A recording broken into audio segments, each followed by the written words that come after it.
James Langford. Very good, James, thank you. And you know, we have everybody but one person here.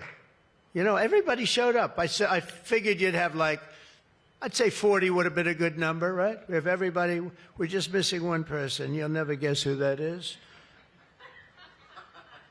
Let me give you, he automatically votes no on everything. He thinks it's good politics. It's really not good politics. He's an automatic no. But I don't know. Look, if he wanted to come, I'd probably let him come, right? I'd let him come. Begrudgingly, but would let him come. And National Republican Senatorial Committee Chair, an unbelievable guy, Tim Scott. You know, Tim, I shouldn't say it because it's so, I don't know if it's going to be. But Tim ran, and he was very effective and very good. But he was on the debate stage and everything else, he was good just because he's good. But he wasn't as good as they thought he was. And when he got out of the race, he endorsed me almost immediately. And I used him as a surrogate. And I wasn't sure if I should because, you know, sometimes I want a total lunatic to get up and fight for me. And Tim is a really good person. So I wasn't sure. And I put him on the stage, and he ripped the heart out of everybody. He was so brutal. He was so unbelievable. It turned out to be absolutely one of my best surrogates, and it includes a lot of you people that were here. You were all surrogates. But Tim ripped these people apart. And after watching 2 or 3 times, then I wanted him all the time, right, Susie? I said, I want Tim Scott, get up there. But he was so good. And I said to him, Tim, when you fought for yourself, you were much different. When you fought for me, you were a tiger. You were like unstoppable. You were, really was. You all saw that. What's the difference? He said, I've never liked selling myself, and I love selling somebody that I really do believe in. I really believe in you, and I just felt that way. And it was so nice the way he expressed it. And I want to tell you, you are a champion. You are a winner, and congratulations. Thank you very much. I never love telling that story because I'm not sure if it's a good or a bad story, but I'm telling you, you are an amazing guy, and you fought for me so hard, and I really appreciate it. You got to be my #1 choice, Tim, so something happened. I appreciate it. And you're doing great doing what you're doing right now. I also want to thank the entire Senate Republican Conference for your tremendous work on confirmations. Boy, did we have a couple of weeks, huh? We had some, I signed like 150 of them, and I didn't use an auto pen, by the way. I signed. You know, when you're signing these important, like a general getting approved from 3-star to 4-star and all of these different things and big confirmations and, you know, big stuff, you really have an obligation to actually sign it, I think. You probably noticed right there, number 46, we put up, right? We put up a little bit of an auto pen. We have 46. We have 45. We have 47. It's very interesting. Yeah, 46 is an auto pen. It's up there. It stays up there. People like it. It's probably going to stay up there for a long time. And I know you're looking into that. And by the way, the auto pen person said he never spoke to Biden. He worked the auto pen. You're not allowed to do that. So if you're looking at anything, just remember it. And remember, they treated us very badly.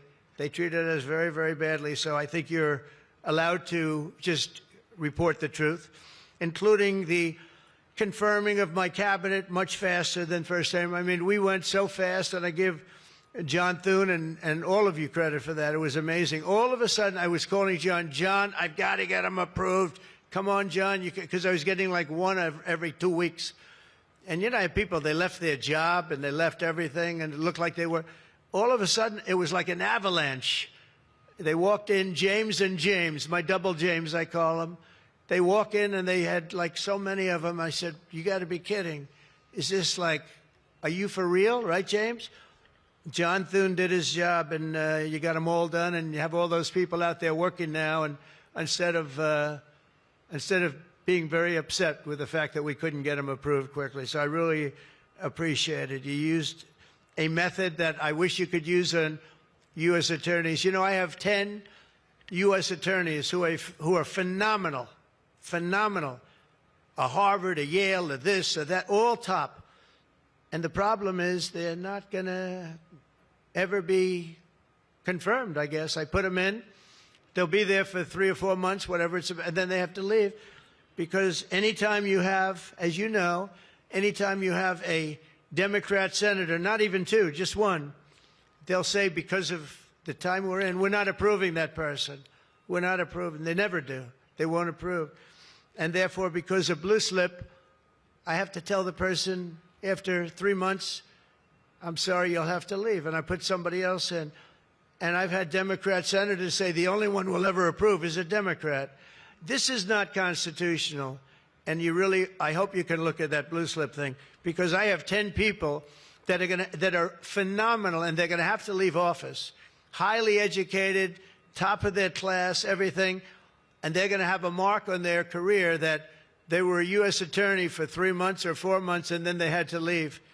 And that's so unfair. It's unfair to the public, because the public voted for me in a landslide, and I'm supposed to be picking the U.S. attorneys. And this goes for judges also, but actually more so even for the U.S. attorney with a blue slip. So I have these phenomenal people, many of them young, but truly fantastic people, and they're wondering what's going to happen in another 3, 4, 5 weeks. They're going to have to leave office. I think it's a shame, and I hope you can do something about it, because I'd like to tell those people, we put you there, and you're not going to have on your resume for the rest of your life, you were there for 4 weeks or 6 weeks, and you left like you got canned. So I hope you look at that. Very important. And after your pivotal changes to the Senate rules last month, as a result, this is what you did, the unprecedented obstruction by the Democrats. We've confirmed more than 175 public servants, people that are phenomenal, to keep posts, and that's just been over the last couple of weeks. It's an unbelievable thing what you've done, John, all of you together. So working closely with me and House majority, the Republican Senate also gave us the largest working class tax cut in American history, and you passed the Lake and Riley Act to throw illegal alien criminals out of our country. You passed the Genius Act and the Take It Down Act with the support of our wonderful First Lady. By the way, she got actual support from the other side. It was bipartisan. I think Rand didn't vote for it again, but I think it was only Rand. You had bipartisan support other than maybe Rand. But another one I'm going to ask you to vote for, and it's in the House now, and I hear it's doing well in the House, James. It's Kate's Law. A young lady named Kate Steinle, I remember it so well, probably 8 or 10 years ago now, in San Francisco. She was holding hands with her father on the San Francisco pier, looking out into the water. This beautiful, everything was beautiful, but the person wasn't beautiful that did this. And this was an illegal alien that came into our country 5 times, was thrown out 4 or 5 times, I don't even know, but a lot, and came back and shot her through the head. And she went down and she looked at her father, Daddy, Daddy, something happened, and she immediately passed away in his arm. And, I mean, you can imagine, it was so sad, such a beautiful, beautiful, beautiful person. Father was destroyed, virtually destroyed.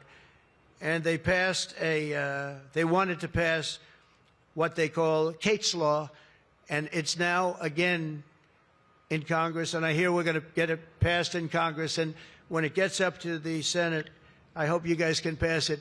And basically, very simply, it says that if you're an illegal alien and you come in and you get thrown out, if you come back and get caught, you have to spend 10 years in jail. Very simple. Very simple. If they would have had that, Kate Steinle would be alive today. That was a big event at the time. If you remember, Bill O'Reilly, for those of you that like Bill, I think I like Bill, but he was the one, he devoted his life to that law, trying to get it passed. I think it's time that we pass it, so that if you get taken out of the country and you come back illegally, knowing that this law is in existence, you go to jail for a 10-year period, and it's going to keep the repeat offenders from coming in. It's going to really keep them from coming in. Senate Republicans have already voted 11 times to get our government back and open for business. We have record business. We're going to be, I think, by the time I hit month number 12, I think we're going to have $20 trillion of investment. We're over 17 right now. As an example, President Biden had less than $1 trillion for 4 years. We're going to have $20 trillion in less than 12 months, and we're over $17 trillion right now. So it's the largest